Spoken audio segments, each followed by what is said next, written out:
A thunder of jets in an open sky, a streak of gray, and a cheerful... A loop, a whirl, and a vertical climb, and once again you'll know it's time for the adventures of Rocky and Bullwinkle and friends. Starring that supersonic speedster, Rocket J. Squirrel, with his pal Bullwinkle the Moose, and a host of others. Hurry, Bullwinkle! The show's about to start! I'm coming as fast as I can. Wave to the people! Yay! Now what are you doing? Signing autographs. Let's see. John Smith. But your name is Bullwinkle. I know, but that's hard to spell.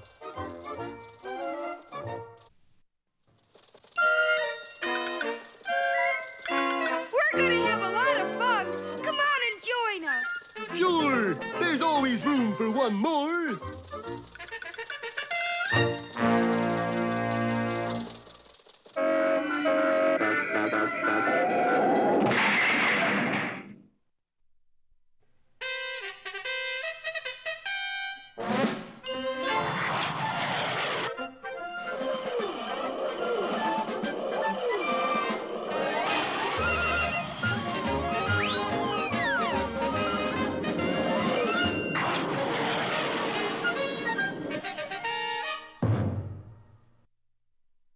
Well, it seems that fate has taken a hand in the game of Mooseberry, Who's Got the Mooseberry? For Rocky and Bullwinkle and the two spies are all getting ready to sail to the same place, Pottsylvania. Yeah, 'cause that's the only place in the world to get mooseberries. But Boris and Natasha, posing as tourists, seem to be carrying coals to Newcastle, for they are taking a mooseberry bush to Pottsylvania. Or are they? Sorry, Miss O'Brien. You can't take that aspidistra with you. He's not aspidistra, he's reed. Don't argue with me, Mikushla. Of course he's what he said. Why couldn't we take it? Regulations. No plants can go abroad. We're on the lookout for a stolen mooseberry bush. Well, maybe your sister can be plant seeder for us. But I don't have... This way. Boris, what are we going to do? I'll think of something. Better hurry, look. Sure enough, our heroes were headed right for them. Quick, Natasha, put this on your head. On my head? Hurry. Okay, officer, we go on board now. Now, just a minute, Mr. O'Brien. What's that? That bigor is my wife's new hat. They get crazier every year, ain't? Looks more like a bush to me. Sir, you are criticizing my wife's taste? Is that really a hat, lady? Oh, you think I would wear anything this ridiculous if it wasn't a hat? I guess not. Go ahead. And the two spies left just as Rocky and Bullwinkle entered the room. I could swear I'd seen those two somewhere before. Anything to declare? Yeah, I declare I've seen him too. They're right behind us. What do we do? Get orders from Central Control, of course. But how? Radio's packed in trunk. You fool, Natasha. Luckily, Boris Bedenoff is always ready for emergency. Meet Dmitri. Dmitri? He's carrier pigeon. But pigeon is too slow. Oh, not this one. He's only jet pigeon in world. And quickly, Boris wrote a note, attached it to the pigeon, and sent it on its way. Just a few moments later, Dmitri arrived at spy headquarters overseas and delivered Boris's message. But unfortunately, the jet speed had blown off all his feathers, and he couldn't make the return flight. We must contact Badenoff by radio. So a moment later... Calling Boris Badenoff. Hello, Boris. Who said that? His radio in trunk. Return with Mooseberry Bush. Shh. Bring Bush to headquarters. Quiet! Anything the matter, sir? Oh, yeah, Captain Pitchfuzz. No, it's fine. Make report to G1. What's that? It's me. I went willing to I throw my voice. Use code 3. Say, that's great. I couldn't see your lips move at all. Oh, it's nothing. Make reports Tuesdays and Thursdays. You must join the ship's concert. Glad to. Quick, Natasha, into the cabin. And the spies dashed into their cabin just as Rocky and Bullwinkle started up the gangplank. Well, we're off to Pottsylvania, Bullwinkle. Yeah, nice of all these people to come see us off. Hello, fearless leader. What we do about moose? You sure you got secret ingredient? Right here. Good. Then for moose... You heard me. Boris, look. Coming up gangplank is Moose and Squirrel. What magnificent luck. Somebody down there likes me. Sure enough, the gangplank went just past the spy's cabin, and in an instant, Boris had snipped the cables that held it up. Look out, Bullwinkle! And the gangplank plummeted down between the ship and the dock. On the bridge of the liner, Captain Peach Fuzz was all at sea. Get them out of there before they're squashed. It's just a little late for that. Oh, you beautiful doll, you great big beautiful doll. And as the crowd watched horrified, the huge liner slowly swung closer and closer to the dock and nearer to squashing our heroes. Don't miss our next episode, Summer Squash, or He's Too Flat for Me.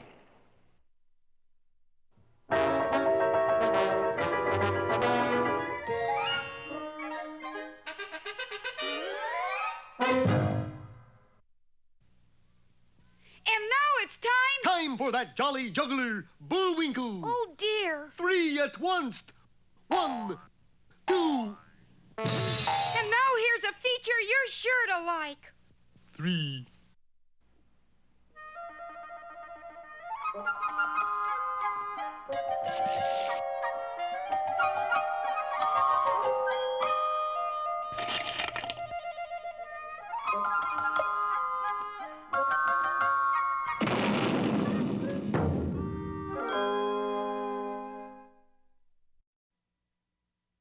It seems that once upon a time there was a kingdom without a princess.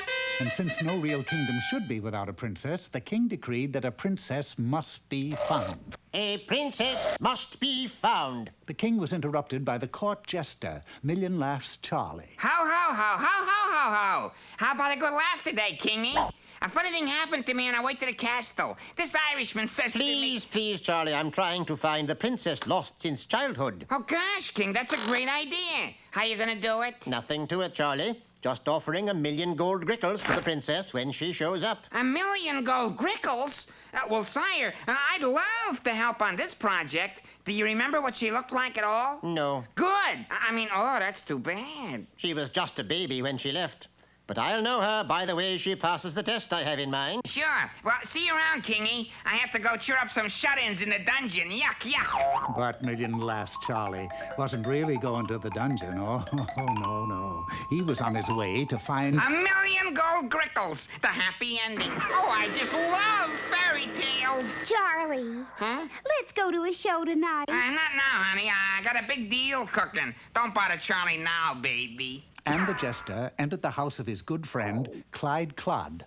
Hiya, Charlie. Hi, princess. A princess? But I'm Never say not, Clyde. Just put on this outfit. So Charlie and Clyde Clod set out for the castle to fool the king. I don't want to be no princess. These high heels are killing me. Well, King, here she is. The first contender for princess. Big for her age, isn't she? All right, step this way. Now, if she stays awake on these mattresses overnight, I'll know she's the one. Well, how's that? There will be a small pea under the bottom mattress. If she's a real princess, she will be so refined, so sensitive, that even a tiny lump like that won't let her sleep. Very clever. The make-believe princess climbed to the top of the pile and lay down. Then Charlie and the king waited all night. It's time. I'll climb up and see if she's still awake. If she's not, she sure will be. Sure enough, Clyde was sound asleep. But when Charlie's spear came through the mattress... Ooh! Aha! Look, she's sound asleep. That's not the real princess. Out! The nerve of that hussy. Now you've done it, bungler. But Charlie... Cannot you do anything right? But Charlie, Put this on and meet me at the castle and see that you don't muff it this time. Okay, Charlie. Charlie, let's go on a picnic. I'll make peanut butter sandwiches. No, sorry, honey. I'm in the exact middle of a very big deal.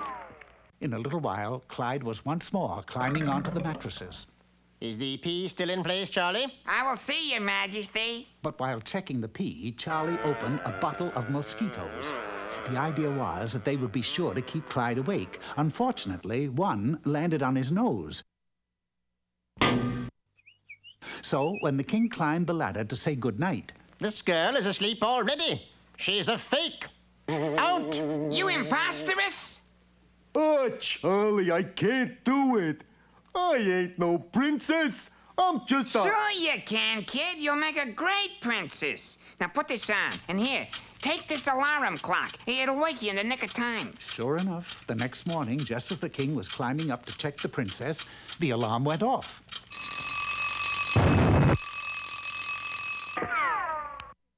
Another fake. It's disgraceful. You know, you just can't believe anybody these days. You're absolutely right, Charlie. What do you mean? I mean, out. And stay out. I tried, Charlie. Not hard enough. Well, honey, you're in luck. Million Laughs Charlie, yuck, yuck, is now available for that date. No, I can't make it, Charlie. Didn't get a wink of sleep last night. I think there was a pea under my mattress. First, we'll have dinner at a pea. You don't sleep a wink? Yes, this really was the princess. The real princess. The girl that would get the 1,000,000 gold grickles and all the titles of her realm. 999,999. 1,000,000 gold grickles. You also get your choice of any man in the kingdom. Just sign this receipt. Any man in the kingdom? Darling, You said it. will you be mine? For keeps? Well, that's the story. The king had his daughter, the princess had her gold, and Clyde had the princess. Yeah, they all live happily ever after. I hate fairy tales.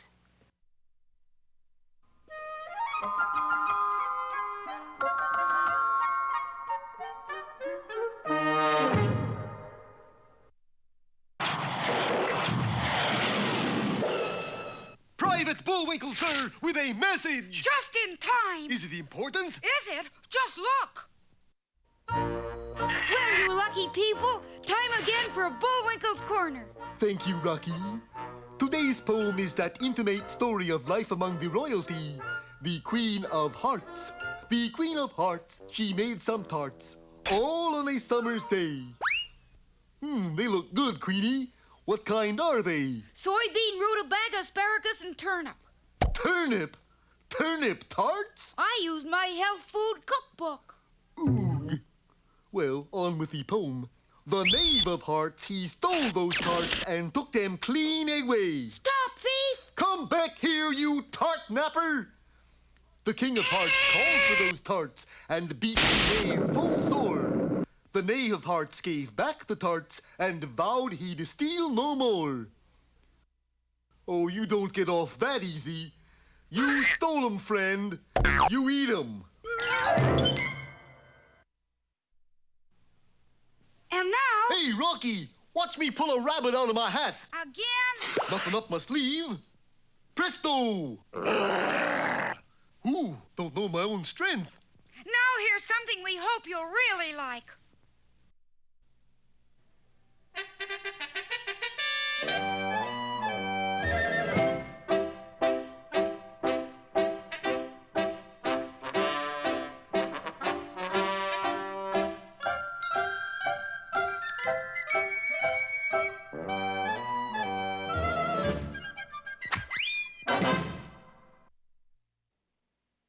Hello out there. Peabody here, along with my pet boy Sherman and my Wayback Machine.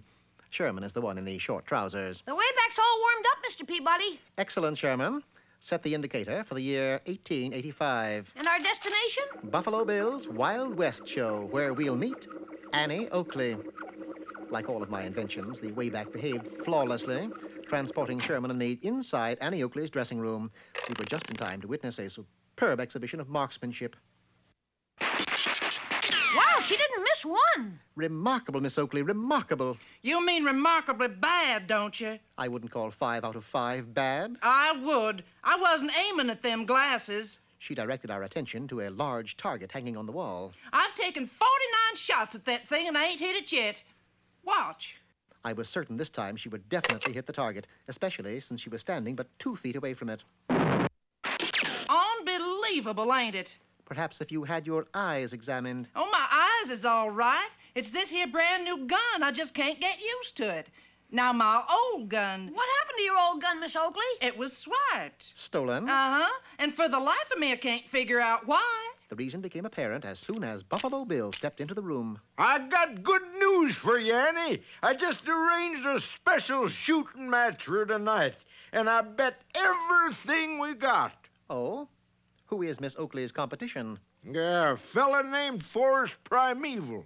He's dead certain he can outshoot you, Annie. He's got a good bet, Bill. Shucks, Annie. Ain't no one shoots better than you. Yes, sir, I bet everything we got. Annie, what is the major difference between this new rifle and your old one? Ain't much difference, except maybe in the shape. Annie produced a picture of her old gun, and the shape was out of the ordinary. I used to use it for shooting around trees. Couldn't you bend this new rifle to look like the old one, Mr. Peabody? My dear boy, I am a genius, not a Hercules. There was only one thing to do, recover Annie's old rifle, and I had a hunch where it might be. By midnight tonight, I'll be richer one Wild West show. Forrest Primeval? Who are you? My name is Peabody. I have come for Annie Oakley's rifle. Oh, of course. I merely borrowed it. You'll find it lying on the stove. Here, take it, Sherman, and... Golly, Mr. Peabody, it melted. Oh, I guess I left it on the stove too long.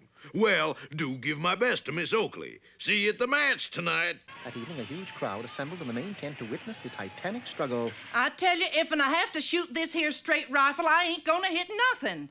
Except maybe some people. Primeval, on the other hand, was a picture of confidence. Buffalo Bill and I went over the rules this morning. Annie and I both get one shot to hit a 1-cent piece that's sitting 100 feet away on top of Buffalo Bill's head. I'll go first. Primeval primed his evil gun, took aim, fired. There. That should be close enough to win. Reluctantly, Annie raised her new rifle. Just then, we arrived on the scene. My gun. Did you bring my trusty old gun? Yes, but we found it in a somewhat liquefied state. Well, even I can't shoot a gun like that. Perhaps I can. Hey, what's going on here?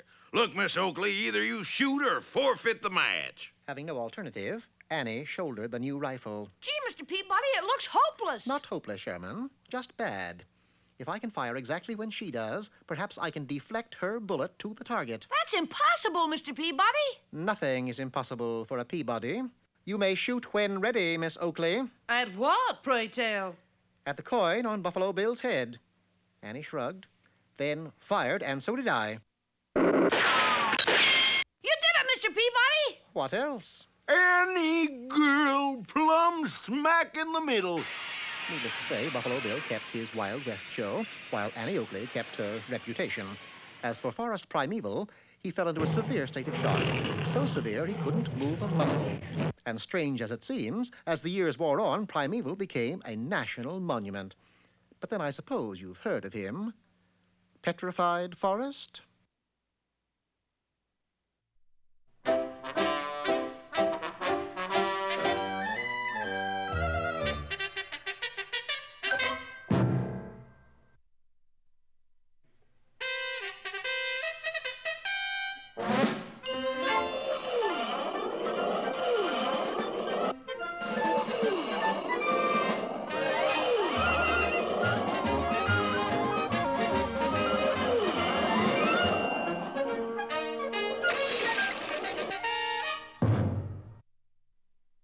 Well, Rocky and Bullwinkle are up to their necks in trouble, and in water, too, for Boris Badenov dumped them into the harbor and a huge ocean liner began to squeeze them against the dock. It's coming closer, Rock. Up on the bridge, Captain Peter Peachfuzz, with his customary efficiency, was giving a series of conflicting orders. Haul the hawser, half ahead, full astern, batten the hatch, blow the bleed, smartly now. But still the ship inched inward. I can't hold it off, Rock. I'm folding up like an acorn bean. The crowd gasped, for now there was only one thing between our heroes and disaster, Bullwinkle's antlers. Will he hold, Bullwinkle? It ain't the antlers I'm worried about. It's that space in between. Here, catch this rope. But in the excitement, Captain Peachfuzz let the rope go on the wrong side of the ship. Fortunately, it caught on a passing speedboat, and slowly but surely the liner was pulled outward. A moment later, the boys were being hauled aboard the SS Andalusia in a cargo net. Everybody was overjoyed at the rescue. Well, almost everybody. Dear Diary, today I killed off moose and squirrel. Weather continues fair. Boris, look, they're safe. Raskolnikov! Now I got to erase whole page. Well, the Andalusia finally got underway. For 2 days, the two spies remained hidden in their cabin. Then one morning... Boris, look at mooseberry bush. Sure enough, the mooseberry bush looked terrible. Its leaves had lost their luster, its branches drooped sadly. The spies quickly summoned the ship's doctor. It's simple. This plant is seasick. Seasick? Yes, I recommend you get it out in the air and sunshine. A few quick turns around the deck every day should do the trick. But that wasn't as simple as it sounded. Look, it's Moose and Squirrel. Hide quick. And the spies ducked out of sight as our heroes passed. All clear, Natasha. They are bound to find us sooner or later, Boris. Come. We'll think of a way. And so the next time Rocky and Bullwinkle came around the corner of the deck, they saw 3 new passengers in deck chairs. Hello there, fellow sailors. Are you having a bon voyage? It's bit of all right, old chappie. Pip, pip, and all that sort rat. Say, you must be English. Well, I guess our little secret is out, my dear. Allow me to introduce myself. Sir Thomas Lippin Boris at your service. Not Sir Thomas Lippin Boris, the millionaire yachtsman. Of course, old boy. See, it says so on card. And this is my wife, Lady Alice. Howdy. Charmed, I'm sure, darling. And this is my Uncle Chamandiali, pronounced Chomley. Hi, I'm Rocky, and this is Bullwinkle. Pronounced Binky. Sorry, chaps. Uncle Chomley is taking nap right now. Looks like a keen idea. Well, then why don't you have lie down, old chappie? Here, use mine chair. We will take walk around deck with your little friend. Well, that's mighty thoughty of you. Boris, you're leaving Moose with Uncle Chumley? Of course. Then Squirrel go with us. And when we're alone, me, you get it? I get it. So will Squirrel. Come along now. Last one around the deck is a saggy crumpet. And as Rocky went trustingly into the dark shadows of the boat deck with Boris and Natasha, Bullwinkle lay down next to Uncle Chumley. But when a stray breeze blew away the handkerchief over Uncle Chumley's face, it wasn't a person at all, but the mooseberry bush in disguise. Will Bullwinkle catch on for once? And what about Rocky, all alone with Sir Thomas and Lady Alice? Don't miss our next episode, The Earl and the Squirrel, or The March of Crime.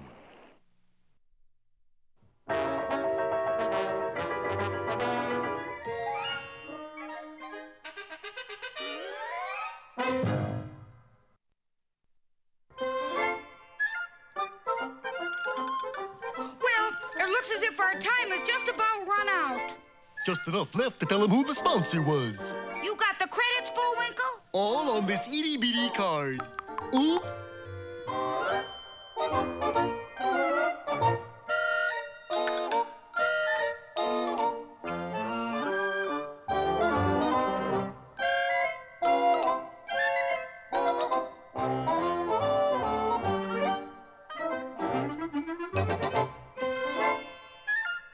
We're late again, Bullwinkle. Right. Bye now. See you next time.